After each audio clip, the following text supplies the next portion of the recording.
Just a little bit about comments and special characters in Python. It's a good idea to put lots of comments into your code, explain how the code works. Now, what I would recommend to anybody when they're starting out for coding is that they think about the computational logic. So they think, how is the program going to work? And they jot it down almost in pseudocode or pretend code, where they write down sort of step by step how the program is going to work.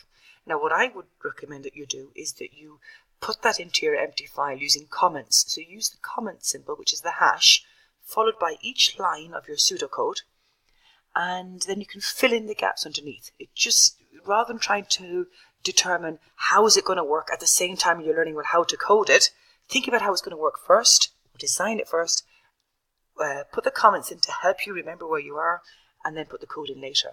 So a single line comment in Python is notated with a hash. Just use the hash symbol, and then the text, and the text that comes after that hash on that line is not evaluated as code, but is read as a comment.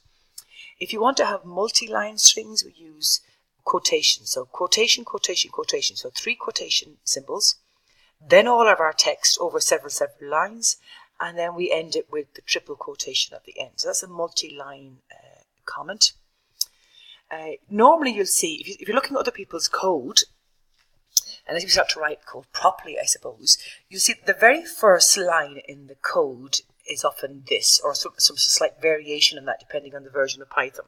So the very first 2 characters are hash exclamation mark with this string after it. Okay, so this string is really just a command to the operating system to say that when this code runs, it should run with as a Python executable or a Python file. So it's not something you ever need to worry about. It's mainly sort of a Linux, Unix thing, but still it's good practice to stick it in the front line of the code. And then if you come back and you're opening a file, you don't know what the file is, and maybe you've got a .txt extension on, you see that first line of code, you know actually this is the Python code. Some other little characters. In Python, a backslash is called an escape character. Okay, so you can see here it represents certain whitespace characters. So \t is a tab.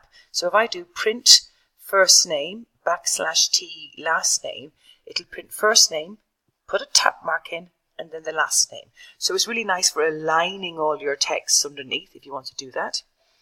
\n is a new line. So print first name, \n new line. So this is inside the string quotation marks. So that means printed on a new line. So first line, and then a new line, and last name. And \r is a return or an enter. It'll give you a similar sort of function to the new line in most instances. \/ also affects the character that comes after it.